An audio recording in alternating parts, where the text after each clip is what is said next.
Welcome to 5 Questions. I'm Jeff Blyle. Today it's 5 questions on artificial intelligence with Ben Lorica. Ben is the chief data scientist at O'Reilly Media. He's applied business intelligence, data mining, machine learning, and statistical analysis in a variety of settings, including direct marketing, consumer and market research, text mining, and financial engineering. Ben is the program chair for O'Reilly's Artificial Intelligence Conference and Strata Data Conference, and he's the host of the O'Reilly Data Show podcast. Hi, Ben. Thanks for joining us here on 5 Questions. Glad to be here, Jeff. Let's start with the basics. So first, how do you define artificial intelligence? I think it's good to take a step back, right? So I think that for a long time, we thought of computing as mostly based on rules. And then we entered kind of this big data age where we started using data to inform the way we approach problems. So now we're in an era where we have the intersection of big data, big compute, and in the case of deep learning, big models. So what I've described so far is, in essence, mostly machine learning. I would say that AI, though, is much more than pattern recognition. Typically, in an AI system, in the ideal scenario, right? So you have some sort of agent interacting with an environment and learning from it. So an AI system typically normally has a few components. You have a component that does the sensing. So these are the sensors. So think about a self-driving car. You'll have a camera, a GPS, a LiDAR. You'll have a component that does the perception, right? So in the case of a self-driving car, that would be the object recognition, object detection. Is this a pedestrian? Is this a bicyclist? And then you have a third component for decision. So I'm going from point A to point B. What's the fastest route? Oh, I just saw an obstacle. What do I do? Do I drive around? Is that a flashing red? And so on and so forth. So sensing, perception, and decision, it does involve a lot of machine learning, but machine learning is not the only important thing. But what I think the more important thing for companies is that what this points towards are systems that have the potential to self-learn and continuously learn. And so that points the way towards a lot more different applications and a lot of potential automation. Yeah. Well, let's talk about some of those applications. Can you give us some use cases for AI in business? Where have you seen AI applied effectively? So I would say that generally, when I think of use cases, there's 4 buckets that I put them in, right? So the first one is, can it be used to improve decision making? Second, can it improve your business operations? Third, can it generate revenue or even new revenue? And then more specifically, fourth, can it be used to predict and prevent risk or fraud? So if you think about those 4 buckets, you can imagine all, different applications, right? So for example, for improving business operations, AI software for interacting with customers might be an example, right? So I don't think there's a chatbot that can completely replace humans right now, but it can definitely improve the user experience by reducing the wait time for people, for at least for the routine questions. So for predicting and preventing risk and fraud, so there's a lot of potential applications of artificial intelligence there, right? So in terms of connecting multiple disparate data sets and uncovering patterns and learning the patterns on their own, right? So and potentially even continuously learning new patterns. So yeah, so in the area of security, so I would say actually the 2 areas that I'm seeing the most excitement about right now, to be honest, are health and healthcare and security. So in health, you have many different kind of avenues. So there's the whole genomics. So this is mostly machine learning at this point, pattern recognition in genomics, drug discovery, electronic medical records being used to kind of uncover patterns of fraud and improving business operations. And then finally, kind of the whole medical assistant. It could be the physician assistant, nurse assistant. So there you can see the potential of AI. So in security, I think there's a lot of excitement because there's a lot of different data sets to connect. But I think we're still in the early days.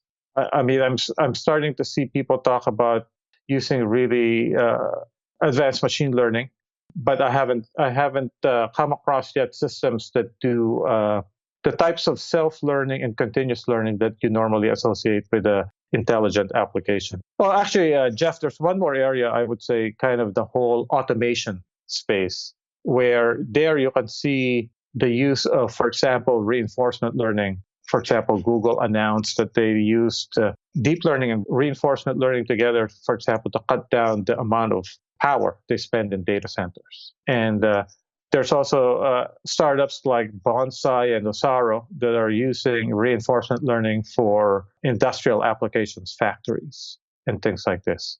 Well, with where we are with AI today, what role do you think AI should play in an organization's business strategy, or how can it be integrated into a strategy or plan? I think the first thing, as you know, in many of these new technologies, the first thing I think is you have to kind of educate somewhat your leadership, right? So I think with a lot of these technologies, you do need a buy-in, hopefully at the high level, if not the highest levels of your organization.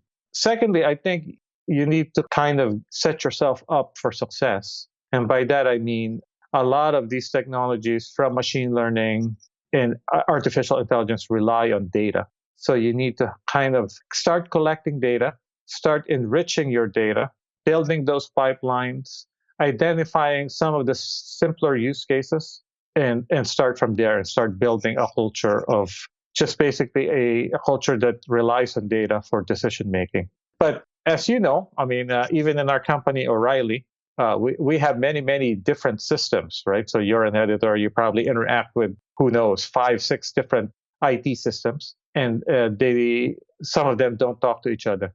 So I think for a lot of companies, there's still, I would say, kind of that hard but necessary step of data integration and building your data pipelines. And I think once you do that, you can start doing analytics. So you get your data ready for analytics. You can start with basic analytics, even business intelligence and dashboards. Go on to machine learning, and then you can start really going into these self-learning, continuous learning systems that we normally associate with AI.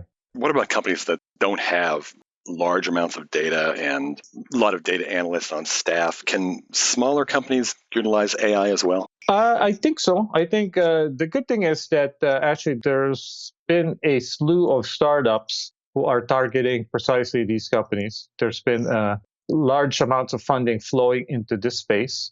And so the nice thing is that a lot of these companies are targeting really vertical applications, from advertising, marketing, very specific applications in finance. So yes, but you will still need to feed those applications with your data. But the good thing is that some of these companies are software as a service, so you can get started rather quickly.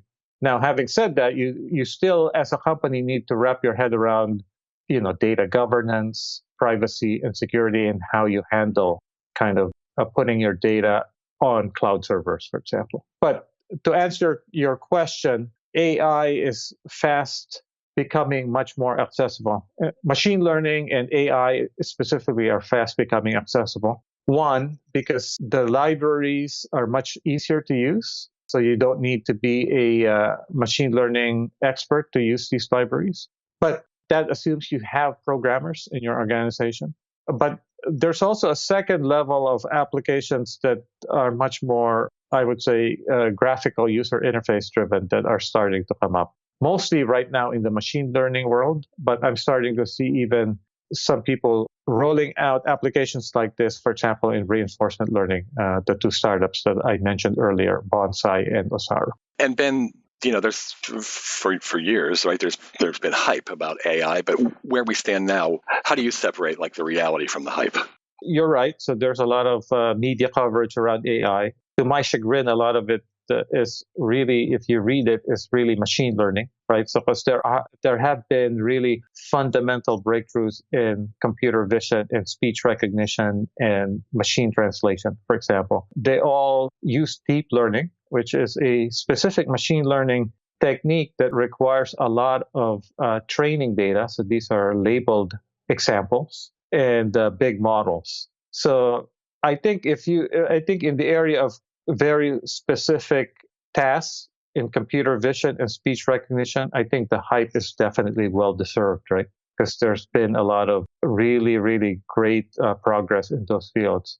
Now, when it comes to the other side of the hype, which is, general artificial general intelligence, right? So robots taking over the world. I think we're very, very far off from that. I think that a lot of these systems, if you rip them apart and examine them carefully, they're very targeted. They tend to be able to do one thing and one thing only. And frankly, they all seem to also still at this point require lots of data, right? So we still need to get to the point where we can develop systems that require less examples and maybe even start uncovering patterns and learning in an unsupervised way. But I think that what's here to stay, though, Jeff, is this notion of the movement away from this kind of rule-based computation towards more of this computation that relies on data and algorithms. So I think that is going to continue to move forward. And there are other tools in machine learning that are also less discussed that are starting to make progress, but they haven't gotten to the point where they can say, okay, so we're better at deep learning on this series of tasks, right? So they might be able to claim that in one or two. So at this point, at least, I think I'm confident that the use of machine learning in particular and the movement towards systems that might be able to learn on their own and even learn continuously is going to continue. I think there's just too many kind of trends pointing in that direction. And again, here I'm looking at the intersection of hardware, progress in algorithms, and the fact that we continue to collect lots of data. Well, Ben Lorica, Chief Data Scientist at O'Reilly Media, thanks for talking with us and answering 5 questions on artificial intelligence. My pleasure, Jeff.